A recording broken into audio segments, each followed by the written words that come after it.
What is going on, Sleeve Gang, Goo Gang? Mike back at it on the channel again. Thank you to Yu-Gi-Oh for having me one more time here. I am showcasing a first place at locals pure Snake Eyes deck this past Tuesday. I went 5-0 with this deck profile, had a lot of really fun matches. First match was against Branded Dogmatica. Then I played Unchained Ubel, which is a sleeper really good deck. Shoutouts to Malcolm there. Round 3 played Manadium. Round 4 played against Sword Soul, and then round 5 played the Mirror in the Snake Eyes matchup. I'm going to be showcasing my deck list and a spicy tech choice, I guess a mandatory for me tech choice. You'll see later on in the video my side deck and the extra deck included. Before we begin, just want to say use code WOE at Sleeve Chief for 5% off. Shoutouts to players, cards, and collectibles in London. Code WOE there for 10% off singles as well. And again, thank you to Yu-Gi-Oh for bringing me back on the channel. So let's get into it. Of course, every deck profile starts off with the most prolific normal summon or summon in the deck. In this case, you know who it is. It's going to be 3 copies of Snake Eyes Ash. This card is absolutely insane. It's plus a million. You know it, you love it or hate it. You have to play it. It's just too good. It's just too good. That's all I can say. Next on the list is 2 copies of Populous. This card, also insane. Not only does it have an insane summon effect, when you add it to your hand, it enables so many plays by placing it in the spell trap zone for your other Snake Eye cards, your original Sinful. When your opponent summons on your turn and you have it in the spell trap zone and you have the field spell, you can summon it back and just plus more. It's just insane. This card is goated. We are playing 1 copy of Snake Eye Oak and 1 copy of Jet Synchron to round out the level 1 fire monsters. The Jet Synchron is necessary to go into your early Borreload Savage plays. The Oak is just absolutely insane, recurring your banished level 1s, especially Jet Synchron, and just being able to summon itself and 1 other Snake Eye off the effect of Flamberge Dragon is ridiculous. Next we played 2 copies of Flamberge Dragon, but I borrowed 1 from Chris at Players, Cards, and Collectibles. Shout out to Chris for letting me borrow his Flamberge Dragon. I've got the other one coming in the mail. But yeah, this is the main deck boss monster, if you'll call it. It does so much. It's 2 bodies when it leaves the field. It pushes your opponent's problem cards into the spell and trap zone. I can't even count the amount of times I pushed Mirror Jade into the spell trap zone because I just didn't want to deal with it. Had some funny interactions in the Snake Eyes Mirror where my field spell summoned my opponent's Flamberge Dragon from their spell and trap zone onto my field, and then they summoned my Flamberge Dragon off of their field spell into their monster zone, and we just kind of went from there. It was a fun matchup. I quite thoroughly enjoy the Snake Eyes Mirror. Likewise, when I played the Tier Mirror, it was a lot of fun. But yes, 2 Snake Eyes Flamberge Dragons, absolutely mandatory if you're playing pure Snake Eyes, mostly because you want to set up an anti-Nibiru line at the beginning where you activate the field spell and you set Flamberge in your spell and trap zone. This way, when your opponent Nibiru's you in the combo, they summon their Nibiru, you get the token, then you can use the field spell to summon back the Flamberge Dragon, link it off into something else with the token, and then recur the bodies from there and keep going on. Flamberge Dragon's the best monster in the deck. You can't convince me otherwise. Next, we played 2 copies of Diabellstar the Black Witch. I sold 1 yesterday at the end of locals, so I only have 1 right now. I had only 2 before, or else I would be telling you to play 3, because this card is absolutely insane. Likewise, it's just such a great extender. It sets your OSS, your original Sinful Spoils. It helps you get into your Borreload Savage Dragon with your Jet Synchron early in the combo, and it can be good in a simplified game state where you just need to summon a big body. There was a couple times where I was under Winda in the Branded Dogmatica matchup, and my 1 special summon was Diabellstar. I swung into the battle phase and destroyed the Winda and did my plays from there. Play 3 if you have it. Next, we're going to head into the spell cards. If you're playing Snake Eyes or a variant of Snake Eyes, you probably want to play this card. It's 3 copies of Bonfire. Yes, this card is expensive. Yes, I know that not everybody can play it, but when you can play it, especially in a deck like this, it's absolutely imperative. Bonfiring targets are usually Snake Eyes Ash and Snake Eyes Popular. If you're worried that your opponent may have Droll and Lockbird in their hand, you want a Bonfire for Popular instead of Snake Eye Ash, because your normal summon of Snake Eye Ash will do nothing if you Bonfire for it. However, if you Bonfire for Popular, you can at least summon it to your field, and then link it off with Link Kuriboh, put it in the spell trap zone, and then hopefully have some extenders in your hand where you're able to keep playing. Next, we're playing 3 copies of Wanted, Seeker of Sinful Spoils. This is to enable your Diabellstar line. It's a free draw. It puts your resources back into your deck. It can recur your OSS from the banish pile. It can grab your Diabellstar not just from the deck, but from your graveyard as well. You gotta be careful if your opponent is mindful that they can Ghost Bell this card as well as Ash Blossoming it. We're gonna round it off with the 1 copy of Original Sinful Spoils. Some people are opting to play 2. I think that's okay. It acts as an extra extender if you can get something face up on your field.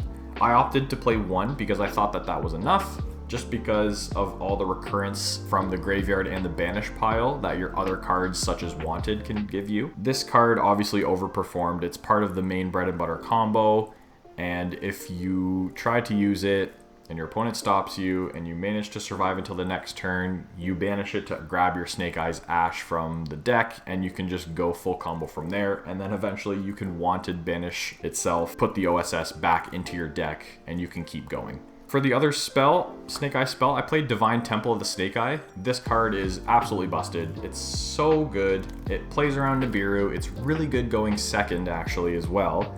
And it just helps you enable so much more than the standard Snake Eye or Fire King Snake Eye board. Some people are opting to not play this in their Fire King deck. I think that that's just wrong. This card is just absolutely insane. Putting the Flamberge or the Oak or anything really into the spell trap zone. When your opponent summons a monster, it's just plus infinity from there. It's too good not to play. For some of the power spells, I played 1 copy of 1 for 1. Pretty mandatory in this deck because you play a lot of level 1s, so you're going to want to see those level 1s, especially because you play so many non-engine as well.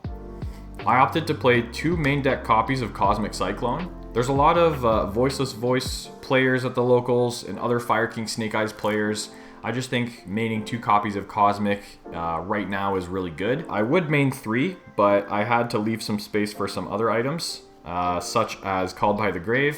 Called by the Grave is just a generically great card. Stops you from getting Ash Blossomed, Veilered, Mournered, all of that nonsense. Saw it a few times. Every time I saw it, I was happy I saw it. The next power spell I'm playing is 3 copies of Triple Tactics Talents. This card was the MVP of the main deck probably yesterday for me. It overperformed. Whether it was taking a monster from my opponent's field, ripping a card from their hand so that they have no follow-up on the next turn. I don't even think I used the draw 2 option 1 time. That just says something about how powerful this card is if you say no to Pot of Greed. The hand knowledge you get from ripping a card from your opponent's hand is absolutely insane, and it also helps you extend if you need an extra body to link off into something else. This card, MVP of the deck for sure, by far. For the tech option, I decided to play 1 copy of Dramatic Snake Eye Chase. I did this because I only had 2 Diabellstar Black Witches in my deck list, and I didn't have a third. So I was trying to figure out what piece of somewhat engine I could use to replace the third witch. And Dramatic Chase came up a few times. That actually helped quite a bit. When I didn't see too much in my hand to start with, playing Dramatic Chase to place Diabellstar in the spell trap zone, and then using it as one of the items for Snake Eye Ash or Snake Eye Oak to get into my Snake Eyes line helped a lot. And in the end phase of my turn, when I had the typical Snake Eyes board and I had 1 or 2 monsters left in my spell trap zone, you're able to banish this to summon one of those monsters so that you don't have to use the Flamberge effect on your opponent's turn in order to summon it from the spell trap zone.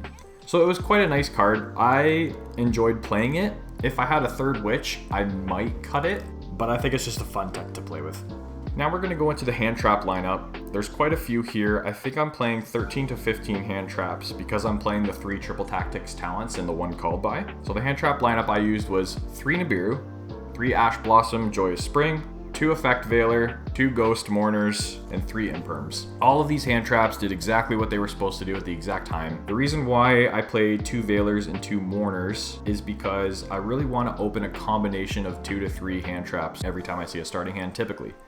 And the combination of hand traps I want to see are 1 targeted negate, such as Imperm, Ghost Mourner, or Veiler, and then I want to see my Nibiru. It's always good to see Ash in any scenario, of course, but it really came up in the Vanadium duel, where my opponent went to make Barone, and then he summons out Crimson Dragon, and that's when I Nibiru before he can make Dispatter, waste his Barone negate, and then used my Imperm in order to wipe his board. Eventually, I was able to clean up from there. He couldn't make too much more of a board because I had banished his Visa Starfrost. This was post side. These copies of Hand Traps overperformed. I do side deck Crossout Designator as well, and I cut some of the fat when I go to side out. I'll cut 1 or 2 Nibirus, I'll cut maybe 1 Veiler, 1 Mourner, I'll cut like 1 Impermanence, and kind of go from there. But these Hand Traps are mainstays, and I wouldn't change one thing about it. Heading into the extra deck, it's pretty standard. However, there may be 1 or 2 things differently that I did going into my locals on Tuesday. We'll start with the Linkuriboh. This enables all your plays. Such a great card. Protects your Appaloosa in the battle phase. Protects your monsters from being destroyed. Just a really good card, as you know. I played IP and SP. I actually don't think I made SP Little Knight one time. It's nice to have if you need to go into it. This deck doesn't really need to go into SP too much, which says a lot about the deck, considering how good of a card SP Little Knight is. I played both the Charmers, Dark, and Hida. These cards obviously overperformed. They're so good at extending. You can use Dark with your Diabellstar, your Linkuriboh. You can use anything on your field to make a Hida, steal their Ash Blossom in the mirror. You can steal any of their Snake Eyes cards and combo from there. It's really good to have in your extra deck. The other extra deck monsters I played were Nightmare Phoenix. Nightmare Phoenix is imperative to have for the OTK line if your opponent doesn't have any monsters. Basically, you use Nightmare Phoenix and Zealantis to co-link themselves. Then you use the Zealantis to pop your own Nightmare Phoenix, enabling your Salamangreat Raging Phoenix, and you go from there. Speaking of Princess, 1 copy of Princess. I think 2 is starting to be a little too much in some lists. There's not a lot of room for 2. 1 is perfectly fine. If they banish it, it's no big deal. You can play around not having it. It's nice to have, obviously, but the pure Snake Eyes version has enough gas to play without it. We're playing 1 copy of Appaloosa. This card is just insane. It's a free floodgate. Playing 1 copy of Raging Phoenix and the 1 copy of World Sea Dragon Zealantis for the OTK. I think I only went into this OTK line maybe twice yesterday. I was really playing Snake Eyes Control for a lot of it, and in the grind game is when I ended up starting to climb into it, and that's when the game started to end. Now, the last Link monster was Underworld Goddess of the Closed World, and I'm really happy I put this into my extra deck. I was able to summon it 3, maybe 4 times. It outs a problem monster. It's really good in the mirror to negate a summon from the graveyard. It's just really good in general to negate a summon from the graveyard. This card's really good because when you make it with IP, it can't be destroyed by card effects, and Underworld Goddess already has the effect where it's not affected by your opponent's card effects unless it targets that card.